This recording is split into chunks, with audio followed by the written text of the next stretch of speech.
शिव जी के शिष्य शैलेंद्र गुप्ता। शिव जी के चरण में हमार प्रणाम। नीलम दीदी, हरेंद्र भैया के चरण में हमार प्रणाम। ये जितना वीडियो देखे वाला, शिव चर्चा कथा के वीडियो देखे वाला रौरा लोगिन के चरण में प्रणाम। शिष्या गुरु भाई बहन माता बहिना लोगन के चरण में हमार प्रणाम। हमार प्रणाम स्वीकार करम लोगिन। हम बहुत ही दर्द भरा शिव चर्चा कथा लेके आयल बानी। रौरा लोगिन शिव चर्चा कथा अंत तक सुनेम लोगिन। हर हर शंभु, जय भोलेनाथ, कार्तिक गणेश की जय हो।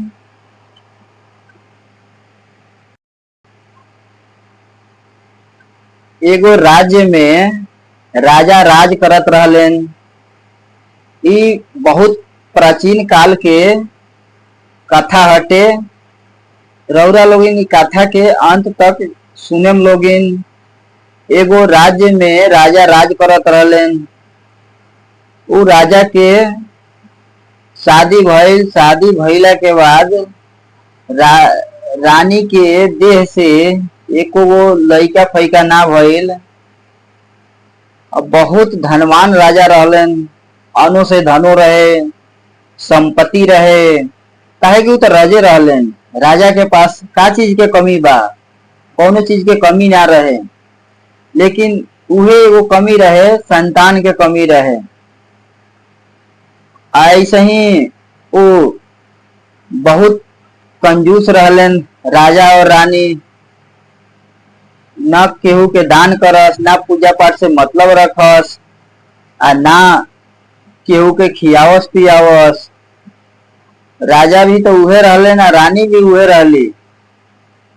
ऐसे ही रानी के मृत्यु हो गईल। एक दिन तो सब केहू के ये दुनिया से जाही के बाटे। शिव जी के धाम एक दिन तो सब केहू के जाही के बा। ये किराया के शरीर हटे। 4 दिन के जिंदगी बाटे। एक दिन ना एक दिन सब केहू के जाए के बाटे। तो ऐसे ही उ रानी के मृत्यु हो गईल। और मृत्यु भइला के बाद बहुत वो सजैलक लोग। जो भी बा कपड़ा उपड़ा गहना गुड़िया से सजा उजा के अर्थी पर रख के ले जात रहे लो। और ले जाके नदी के किनारे ले जाके रानी के अर्थी रख देलक लोग। और नदी के किनारे वो अर्थी के रख के जितना राजा के प्रजा लोग रहे उ लोग वापस आ गईल। वही नदी के किनारे एगो काग बैठा रहलन। काग शिव जी से अर्जी लगावे लगलन, कहे लगलन कि हे शिव जी, ई रानी के लाश यदि हमरा भोजन में मिल जाई तो बहुत मजा आ जाई। रउरा आदेश दी कि हम जाके ई रानी के लाश के हम भोजन करी। तो शिव जी कहे लगनी कि तहार जवन इच्छा तू जा सकता रह। तो फिर काग उ लाश के पास जाता रहन। और लाश के पास गईला के बाद उ लाश के हाथ उ रानी के लाश के पास अर्थी के पास काग जाता रहन। और ओकरा बाद हाथ उगार के रानी के देखता रहन। तो एजा भजन के माध्यम से हम ई कथा रउरा लोगन के बीच सुनावे जाता नी। तो काग का कहता रहन, हाथवा उघारी रानी के हो देख लेन हो। कहे लगले शिव गुरु से, कहे लगले शिव गुरु से, ई हाथवा बड़ी महान बावे हो। कि हाथवा बड़ी महान बावे हो। कैसे इहे हाथवा से कबहू दान नइखी कइले हो शिव गुरु। कबहू दान नइखी कइले हो रामा, कइले दान नइखी हो। कैसे हम करी इनकर भोजन हो, कैसे हम करी इनकर भोजन हो शिव गुरु। तो शिव गुरु का कहतनी, तो शिव गुरु का कहतरन काग से कि तू कौनो बात नहीं के हाथ से ऊ दान नहीं कैले तो कोनो बात नहीं है, तू जाके पैर से जाके अपन भोजन कर। पैर से तो धाम उम तो गईल हुई हन। तो काग जाता रन रानी के अर्थी के पास, तो पैर उघाड़ता रन। पैर उघाड़ला के बाद पैर देखता रन। तो कहता रन एजा भजन के माध्यम से ई गाना बाटे कि रानी के तपया रत, रानी के तपया रहो, इहे पैर बहुत महान हो। रानी के तपय रत, रानी के तपय रत, इहे पैर बहुते महान हो। हे शिव गुरु ई पैरों से कौनो धाम नाही गईली हो। हे शिव गुरु इहे पैरों से न कौनो धाम गईली हो, ना तीर्थ न कईली हो। कैसे करी हम इनकर देहिया के भोजन हो, कैसे करी देहिया के भोजन हो।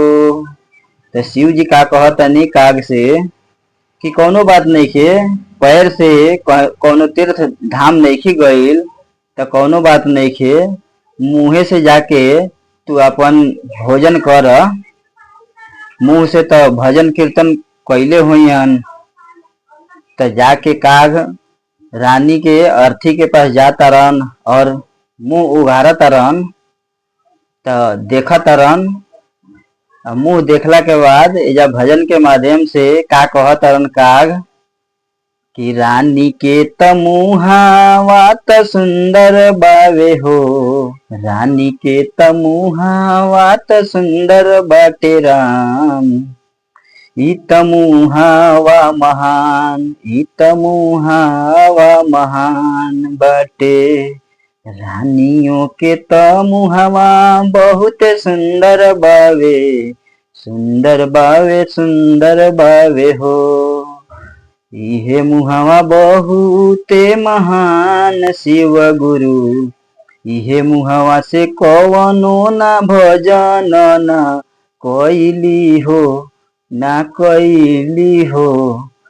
इहे मुहावा से भोजन न कीर्तन कैली हो, कैसे करी इनकर शरीरवा के भोजन हो। तो शिव जी फिर काग से का कहतरन कि कोनो बात नहीं खे, मुंह से भजन कीर्तन नहीं कैले तो तू जा छाती से अपन भोजन वोजन कर लिया। लइका विका के तो दूध पियलो हियन कम से कम। तो फिर जा तरन काग रानी के अर्थी के पास जाके छाती उघाड़ तरन। तो छाती देख तरन तो कह तरन रानी के तो छाती बड़ा सुंदर बावे हो, बड़ा सुंदर बावे हो। रानी के तो छाती बहुते महान, बहुते महान बावे हो। कवनो न लइका फैका भइल बावे, कैसे छाती ना पियवली हो।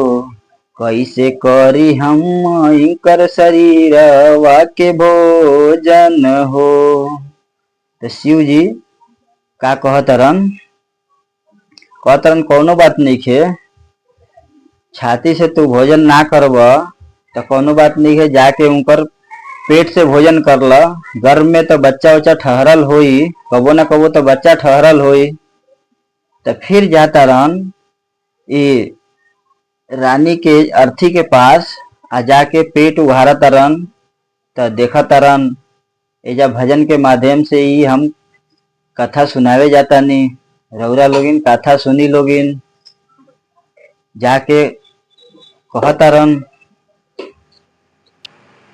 रानी के पेट बड़ा नीक लगे। फिर काग जातारन रानी के अर्थी के पास आ जाके उनकर पेट उघाड़ा तरन।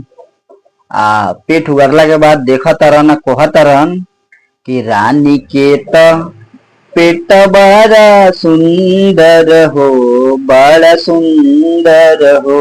रानी के तो पेट बड़ा महान बावे हो, बड़ी महान बावे राम। हे शिव गुरु इत पेट में कौनो ना गर्भ रुकल हो। इहे हई बाजिन न हो, इहे हई बाजिन हो। ना कौनो संतान नइखे हो, कबो कौनो संतान नइखे हो। कैसे करी शिव गुरु इंकर हम भोजन हो। कैसे करी इंकर शरीरवा के हम भोजन हो, कैसे भोजन हो। तो शिव जी कहतनी कि कौनो बात नहीं खे। ओजा से काग महाराज ओजा से उड़ गईलन, उनकर लाश के भोजन वोजन ना कैलन, उड़ गईलन। तब शिव जी उ रानी के आत्मा से पूछे लगनी ई बताव तू कौनो दान उन कैले बाड़ू, पुण्य उन कैले बाड़ू कि ना। तो रानी कहे लगले बाड़ी कि हे शिव जी हम तो कौनो दान पुण्य नहीं कैले, काहे कि अनु से सनो हमरा दरबार में रहे, बहुत संपत्ति रहे, सोना चांदी रहे, पेटी भर के कपड़ा उपड़ा रहे। हम अभी तक ले दान नहीं कैले, यही छोड़ के चल आइल बानी। रउरा हमरा के माफ करी, अगला जन्म में हम वापस आएम तो दान पुण्य करेम, राउर भक्ति भाव करेम, ओम नमः शिवाय के जाप करेम और अपना शरण में हमरा के ली, हमरा आत्मा के शांति दे। हम तो शिव जी उनकर बात मान के वो अपना शरण में रानी के आत्मा के अपना शरण में लेनी, उनकरा लाश के गति देहनी। हम ई कहानी के यही जा अंत करे जाता नहीं। हमार कहानी रउरा लोगन के अच्छा लागल हो कि तो लाइक करें लोगिन, शेयर करें लोगिन और चैनल को सब्सक्राइब करें लोगिन। कमेंट में जरूर बताएं लोगिन कि वीडियो कैसन लागल हटे। हर हर महादेव जरूर लिखें लोगिन।